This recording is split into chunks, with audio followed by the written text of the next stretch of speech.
Os oceanos ocupam 70% do planeta Terra. Deles, 80% se mantém desconhecido. Em parte pela sua extensão e em parte por falta de uma tecnologia capaz de suportar as altas pressões em mais de 11 quilômetros de profundidade. Sabe-se mais sobre o universo e os outros planetas do que sobre os oceanos aqui na Terra. O livro que eu vou apresentar para você hoje trata de uma aventura marítima. É um clássico da aventura e da ficção científica. Eu falo sobre 20.000 Léguas Submarina, do escritor francês Jules Verne. Olá, sou Cristiane Azevedo e este é o canal Leitura de Abílio.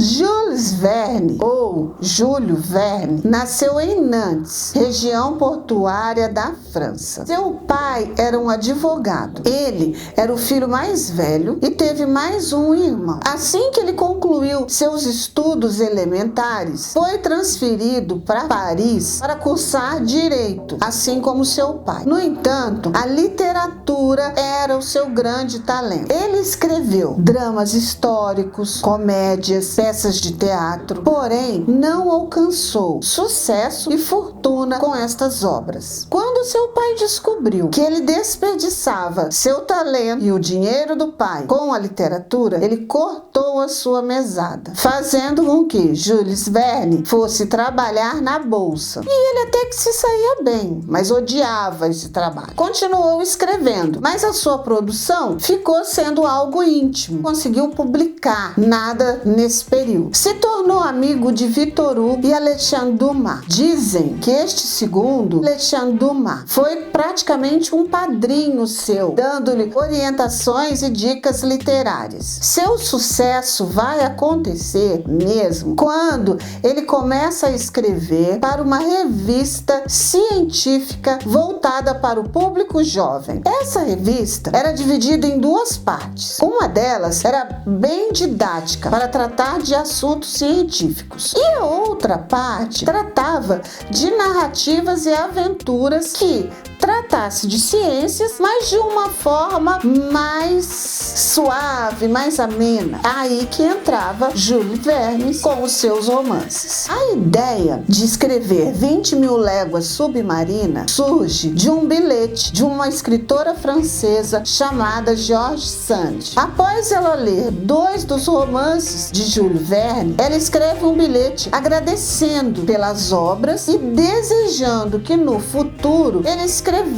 um livro em que os personagens vivessem uma aventura no fundo do mar. Mas entre esse bilhete e a escrita desse livro, passa-se algum tempo. Do que se trata 20.000 Léguas Submarina? O que vamos encontrar neste livro? O mundo submarino está enfrentando uma grave crise. Donos de embarcações, marinheiros, pessoas que transportam mercadorias pelo mar estão enfrentando um monstro desconhecido que tem causado prejuízos econômicos, dizimando vidas. Ninguém sabe explicar a origem, as características desse monstro gigantesco que tem levado ao naufrágio inúmeras embarcações. Diante disso, é organizada uma expedição para caçar tal monstro. Na fragata Abraham Lincoln vão se encontrar, entre outras pessoas, o professor naturalista Aronnax,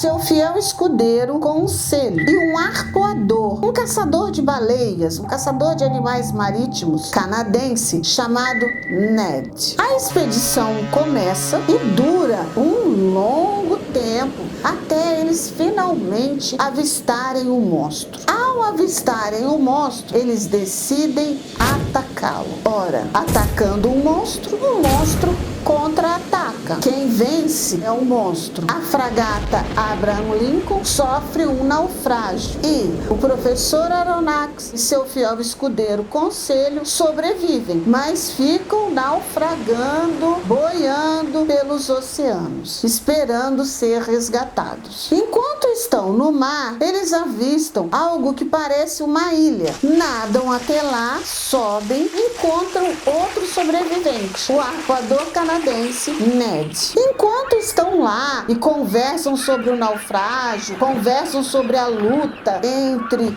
o monstro e a fragata, eles começam a observar que o piso daquela ilha não é terra, é metal. Percebem que há algo de podre na Dinamarca. De repente, surge uma pessoa estranha que olha para um lado, olha para o outro e volta para o interior daquela ilha. Eles concluem então que estão em cima do monstro misterioso. Eles são capturados, levados para o interior daquela embarcação misteriosa e gigantesca. Lá eles vão conhecer Capitão Nemo, criador e produtor daquela embarcação magnífica, o Nautilus.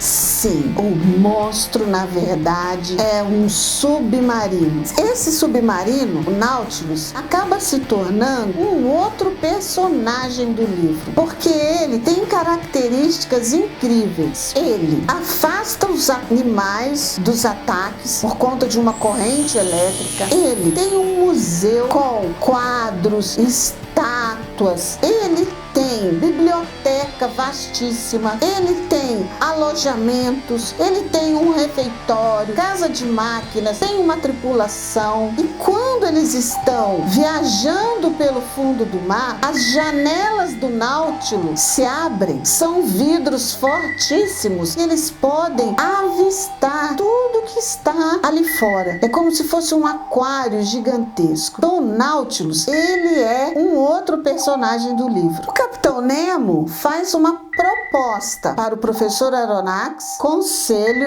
e Ned. Ele se apresenta, diz que ele é o Capitão Nemo, diz que ele decidiu se afastar da superfície, optou por viver no fundo dos oceanos, tem-se a impressão que ele teve uma profunda decepção com a vida na superfície e ele decide, a contragosto, acolher aqueles náufragos. Eles discutem por que ele atacou a fragata, ele se defende, foi a fragata que atacou primeiro, há um debate. Ele decide, sim, eu vou receber vocês aqui, com uma condição: eles jamais voltarão para a superfície da terra e jamais poderão contar tudo que eles viveram ali naquele navio. Em princípio, eles são obrigados a aceitar. Eles não sabem como escapar dali, é tudo hermeticamente fechado, eles não têm condições, eles vão ficar perdidos no meio do oceano. Então eles aceitam. O professor Aronnax, porque ele vai conhecer o fundo do mar e ele é um naturalista, isso para ele causa uma certa empolgação. Conselho, como é o fiel escudeiro do professor, faz tudo o que o professor diz. Ele tem o nome de Conselho, mas não dá conselho algum. O próprio Júlio Verne já coloca isso. O Ned concorda da boca para fora. Entre eles, ele fala: mas a oportunidade que eu tiver de fugir, eu vou fugir. Eu não vou ficar trancado aqui dentro. A partir daí começa a aventura. Eles vão percorrer 20.000 léguas submarinas. Aí a gente vai conhecer o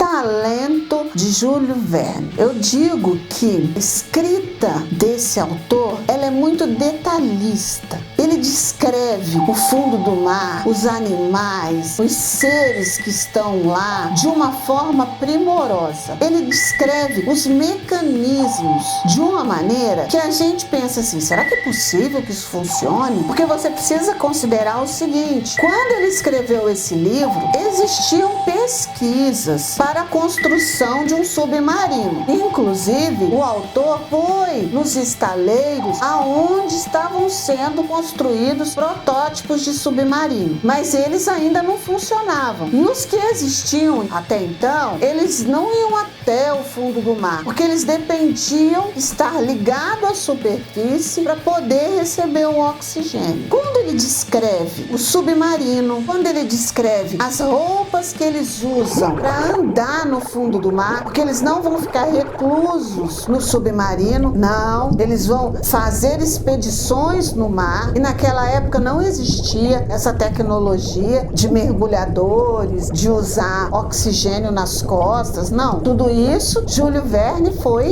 inventando, e ele vai descrevendo esse funcionamento de uma forma tão detalhada que a gente pensa, será que isso funciona mesmo? A refeição, tudo que eles veem. Ele mistura também personalidades históricas. Ele cita professores naturalistas que escreveram tratados naturais. Quando eles visitam embarcações naufragadas no fundo do mar, ele explica o que ocorreu para aquela embarcação naufragar, a batalha que ocorreu ali. Então ele trabalha com fatos históricos. Há um momento que o Nautilus vai ficar encalhado e eles vão ficando sem ar. E ele descreve tão bem essa situação que o leitor também vai ficando sem ar. Júlio Verne descreve minuciosamente os objetos, os instrumentos que eles utilizam, os trajetos. Ele é muito minucioso. A gente enxerga tudo que o professor Aronnax e Conselho estão enxergando. E o Capitão Nemo? Nemo, em latim,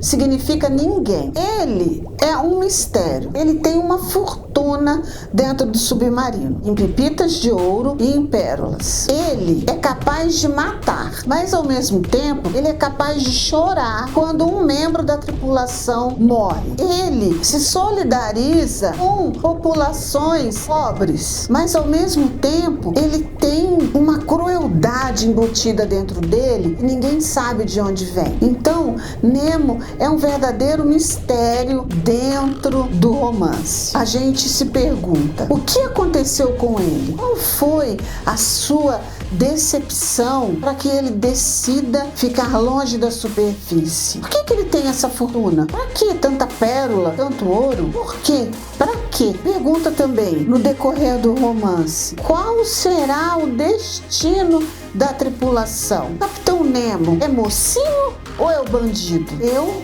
vou deixar essas perguntas para você responder assim que você ler esse romance. Eu garanto, é diversão garantida. Espero você na nossa próxima resenha na semana que vem. E se você já leu algum livro do Júlio Verne, escreva aqui embaixo nos comentários. Se leu mais de um, diga qual que você gostou mais. Até lá!